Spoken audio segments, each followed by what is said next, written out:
Okay, so we're starting week number 5 for our Mental Health Mondays, and this week's session is going to be on screen time and mental health. But before we get into this week's topic, we'll just do a quick review of last week. We talked about wellness goals. The video is up on the YouTube channel if you want to check it out. But a quick overview was setting SMART goals. So SMART being specific, measurable, attainable, relevant, and time-based. And if you want to learn more about setting SMART wellness goals and the benefits to our mental health, check out last week's video. So for this week, first I'd like to look at is the statistics. So a lot has changed in the last 9 to 10 years. This research is out of the States, and if you do want the actual references, I can get you those. I don't have them in this presentation, but I can get you the studies that these were pulled from. So these stats were pulled there from the United States, but I'd say it's pretty similar here in Canada. But if we look back about 9 years ago in 2011, just over half of youth had access to a portable electronic device. In 2012, a year later, about 75%, so a quarter more kids had access to portable electronic devices. 3 more years later, 2015, 97% of youth have access to portable electronic devices. That's 5 years ago, so I would say those numbers are probably getting close to 100%. If we include children in schools, probably 100% of our kids have access to some type of portable electronic device. The reason I want to share these stats is that screens are prevalent. They're a part of our day-to-day living, I think, for everybody, if not everybody, and all of our youth and students as well. And then that connects to the prevalence of problem screen usage, which we're going to talk about PSU, problem screen usage, a lot in the next couple slides. The prevalence of that is about 10 to 30% of adolescents.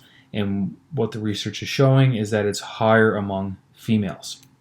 Some of the whys we're not going to dig into as much, but just this slide highlights that this is really ramped up quite quickly. Just in a matter of less than 9 years, in basically 4 years, it went from half to almost 100% of youth. So understanding that screens are everywhere, and then looking at the statistics of how many of our kids are having problems. Is screen usage becoming a problem? About 10 to 30%. And once again, this is based on American statistics, but I would say it holds true probably quite consistently here in Canada. So when we talk about problem screen usage, what are some of the risk factors? So one of them is if there's problems with social communication, you can have higher rates of problem screen usage, which is obviously if someone has a hard time communicating, screens or technology can, for the positive, can make it a little bit easier to communicate, but sometimes that can become a crutch as well, which we'll talk about in a bit. If you have higher rates of social anxiety, there's quite a strong correlation with higher rates of problem screen usage. This does not mean everyone with social anxiety is going to have problem screen usage, but there is a connection there. Obviously not causal, but when one goes up, the other one tends to look like it goes up as well. And what happens here is if people are suffering from social anxiety or generalized anxiety disorders, avoidance is a big issue, is avoiding those stressors or those triggers that cause the anxiety. And what happens is screens can allow people to avoid, which is the absolute opposite of what we want to do if you have an anxiety disorder or an anxiety concern or problem. And what happens is screens can help facilitate that avoidance, which increases learned helplessness, which is not what we want to be doing. So something to be aware there. Screens also can be used as a self-treatment for loneliness. If you're suffering from loneliness, you can connect with people quite easily through social media, through texting, but maybe not, and it's a lot easier than getting up and going seeing someone face-to-face and that interpersonal connection. So obviously an issue there. And then social media usage, there was some stuff that I was reading that it's much worse. Problem screen usage is more to do with, a lot of it from what I'm reading has to do with social media versus if someone's using their phone for actually the original purpose of a cell phone is to call someone, or even texting. There's a lot of stuff coming out about social media being a bit of a catalyst if someone already has some pre-existing concerns of loneliness or anxiety or so on. So what are some of the attributes of someone who may have some problems with their screen usage? Very similar to that they talk a lot about in the literature, comparing it to addiction or substance abuse disorders. And really, when you break it down, we think of sometimes addiction as just chemical addictions or substances. Addiction can be all kinds of different things, behavioral addictions that don't necessarily mean, if you think of gambling, there's no substance there. These attributes very similar to attributes of an addict or someone who is dealing with addiction. Low self-control, impulsivity, being very impulsive in their choices, emotional instability. So someone's very emotionally unstable. The substance or the screen may be that crutch to help them try to regulate their emotional instability or their impulsivity or lack of self-control.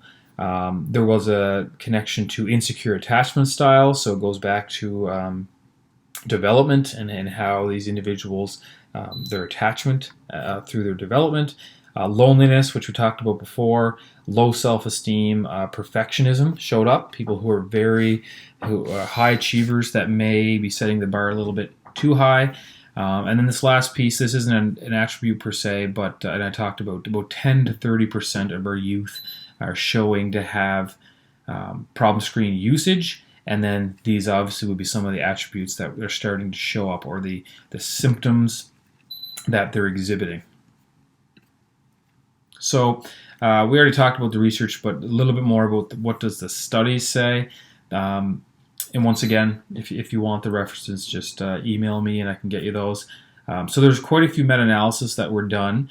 And once again, there still doesn't seem to be a causal connection, but there's very strong correlations between screen usage and then some of these negative effects. So 32 out of 42 studies in one meta-analysis showed that TV, so our stationary screen, engaging in TV consumption before bed negatively affected sleep. I think that's probably not really news to all of us. We know that, but I think a lot of people do engage in TV watching before bed or screen time before bed. That's a pretty big no-no. I think there's enough out now that we know that to stay away from that. Second one, there was 18 out of 21 studies show that video gaming, once again, probably, now it could be a stationary gaming system, like an Xbox that's set up to a TV in the basement or in someone's room, or it could be gaming on a portable electronic device. So it could be either or. But the majority of those studies also showed a strong correlation between gaming before bed and then negatively affecting sleep. 8 out of 8 studies, so 100% of this meta-analysis of studies showed a correlation between problem screen usage and depression. The next one, 6 out of 7 studies showed a correlation between problem screen usage and anxiety. And then 6 out of 7 studies showed a correlation between problem screen usage and poor sleep. So once again, these are correlations. They're not causal. They can't prove that it's the screen usage. And sometimes it's a little bit of an argument of the chicken or the egg. In particular, the studies where it shows problem screen usage and depression. Is it the screen time that is causing the symptoms of depression, or does the individual have symptoms of depression and they're using screen time as a coping mechanism? So it's the chicken or the egg. We don't really know for sure yet, but we do know there's a connection absolutely between the two. So a little bit more. Problem screen usage shows traits that align with substance abuse disorders. And if we step back to just addictions in general, once again, there can be addictions to substances, there can be addictions to non-substances, there can be behavioral addictions or behaviors and so on. And then one of the big threats or one of the big concerns about if if problem screen usage is an issue with yourself or with a student or with one of your children or a loved one, one of the issues or significant issue is that it's very socially acceptable and it's very accessible. So it's widely accessible, it's socially acceptable. The ramifications aren't fully understood yet. They say about 2010 is when we started seeing, we only got about a decade of data so far to really use.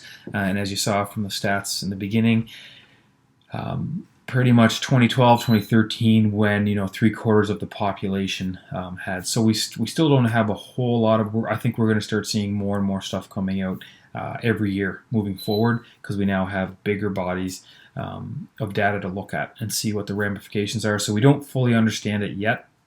It's very complex as well. Once again, getting back to the chicken or the egg analogy, is it causing symptoms of depression, or is the depression causing the person to inappropriately or use their screen time too much? Is that a crutch, or is that a maladaptive coping mechanism? We don't know which one. The other part is it facilitates work. So screens are used very accessible and acceptable to use screens in most workplaces in some form or fashion. Education, and depending on the school, depending on the district, some schools are, and it seems like the wave of education is moving forward to much more screen friendly schools and so on. And then in leisure as well, going out for a walk, going out to an extracurricular activities and so on. Screens are really, they kind of inundate our lives now. So, but we're going to talk about in the upcoming slides. This is probably the new reality. What do we do? So in this one hits home. We talked a little bit about couple of those meta-analysis. We're talking about sleep. Something I think that we should be aware of is this is the most sleep-deprived generation in history currently, right now. So sleep is that great equalizer we talked about a couple weeks ago, and we need to make sure everyone, not just our youth, but particularly our adolescents, they have developing brains. They need a lot of rest. They need to get their ample rest. And I think it's safe to say that screens, because in particular the portable electronic devices, they follow us wherever we go. Unless you have a television in your bedroom, which maybe some people do. But if you have a phone, you can bring that to bed. I talk to a lot of students, and a big majority that I speak to, that's their alarm clock. So the phone's in their bed with them, or in their bedroom with them at night. So these screens follow us wherever we go. We know that the light that these screens emit, which is blue light, just regulates the secretion of melatonin, which is that chemical that regulates our sleep and our circadian rhythms. So I think it's fair to say that we are the most sleep deprived. Now, the why, is it all about screens? Probably not. There's probably other factors, but that's one that we for sure should be very conscious about and be monitoring that, modeling it as adults and monitoring that with our young ones, and making sure that the screens are not dysregulating their sleep. So that's, up until this point, that's really kind of the problem. Start with the problem first. But what we need to realize is that not all screen time is bad. If we look at it from a dichotomous view, is good or bad, it's really looking at, okay, some screen usage can be a problem, but there's lots of great things about screen usage as well. And the 3 C's, which these come from Lisa Gersney. She wrote a book. I think the book's actually titled 3 C's, but you can look it up on YouTube. She has a TED Talk. She breaks it down to, when we're looking at our screen time, there's 3 things we should be paying attention to. What's the content? So first and foremost, I'm a father of 4, so my kids, when they're on the laptops or they're watching YouTube, what are they watching? What's the content that they're engaging with? Is the content, my son watches a lot of videos about drawing. That's good content. He watches a couple of videos, and then he goes and he will try this new technique out when he's drawing. That's an example of good content. That's probably good screen time. Then there's My son also got into Minecraft and so on, and I would say that was probably a little bit less. The content was not as good. I don't think there was as much learning that was coming out of it, and there was it was less educational per se. So content plays a big role in when we're looking at our screen consumption. The context plays a big role as well. So if we're thinking of our children, if the majority of their screen time is when they're alone and they're consuming that screen time on their own versus family night, movie night, both is using screens, but drastically different, right? Or if you're using a screen to connect with other people, so maybe it's Facebook Messenger or screen time or FaceTime or some type of device where you're connecting with other people versus isolating yourself in your bedroom and not talking to anybody else while you're gaming for hours at a time. The context plays a big role. And then finally, the third piece is the individual child. All of our children are not the same. Some kids may have, for whatever reason, whatever variables are at play, may really get a little bit more addicted or be more likely to have problem screen usage than the kid beside them. So understanding the individual child, this is not a one-size-fits-all system. So understanding the content is absolutely huge. Understanding the context in which the individual is consuming the screen time. And then finally, the individual child. If we do these three things, and it really changed my view as well, is to understand that not all screen time is bad. It's really, if we look at the content, the context, and the child, then we can really evaluate the situation a little bit better. Which leads into, this would be Richard Louv. He's the author of Nature Deficit Disorder, the Nature Principle, and he talks about the hybrid model or the hybrid mind. And his argument is that screens and technology are here to stay. They're not going anywhere. Advancement of technology is continuing. It's a part of our life. We're inundated with this. But what we need to do, we need to be very conscious of as parents, as educators, is that as technology increases, alongside that, we need to make sure that as screen time increases, green time needs to increase. We need to make sure that that connection with the natural world, and that's that hybrid model or the hybrid model or the hybrid child. And I think of my own children, they spend a lot of time outside. Yes, they absolutely do get some screen time. We try to balance it that it's not 90% screen time and then they go outside once or twice every week or two. Really trying to, as the world advances with technology, make sure that we're still connecting with the natural world. And if we find that balance in moderation, that's key. And think of alcohol, right? Alcohol in balance and moderation is not an issue.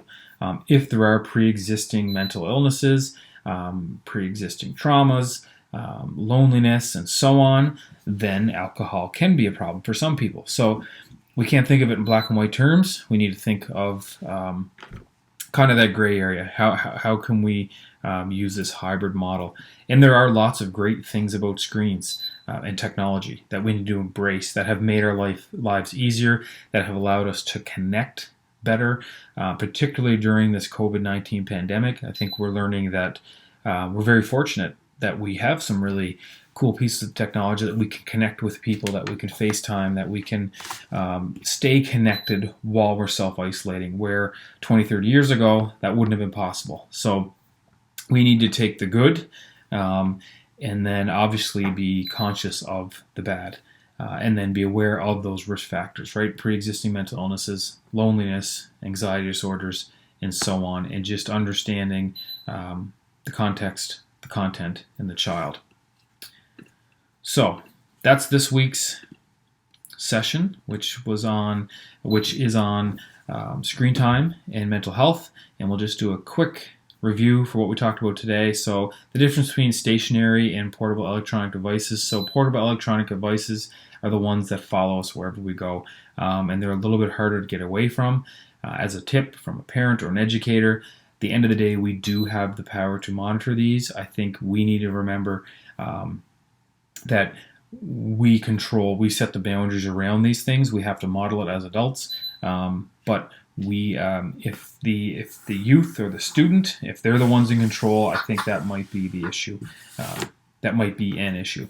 So stationary, PED, risk factors, pre-existing mental illness or problem screen usage. Basically, when screen time it looks more like an addiction, and think of addictions, right?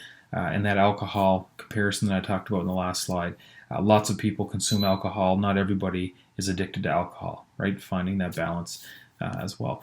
We talked about some of the research and a ton of meta-analysis that were done that are showing very strong correlations between problem screen usage, which I should have mentioned, but from what I've read, it seems to be about 4+ hours a day they would consider kind of that number of problem screen usage. Now that is a little bit an arbitrary number, and it probably depends on some other factors as well, but 4 seems to be that number that's popping up a lot.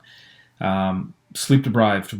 This generation is the most sleep deprived ever in history. There are multiple variables. I do think screens play a significant role in affecting negatively the sleep of our adolescents. We need to make sure that our adolescents and our children are getting ample sleep. That's the recharger. That's when, if they're not, that is inhibiting neurodevelopment, which is not what we want to happen.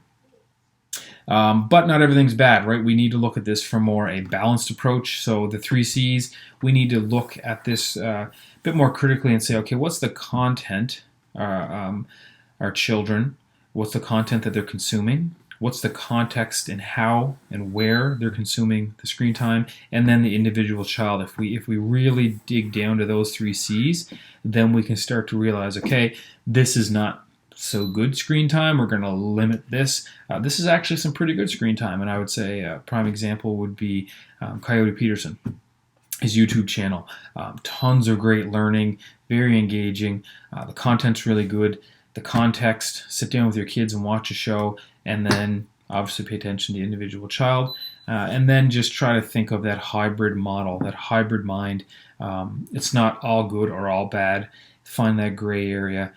Limit the bad stuff, increase the good stuff, and then the big thing is as we get more high tech, we need to get more high nature. As our screen time goes up, equally our green time should mirror that as well, and if we do, then it helps balance things out a little bit better. So that's it for this week. Next week, we're going to look at the science of gratitude. Thanks, and have a good week.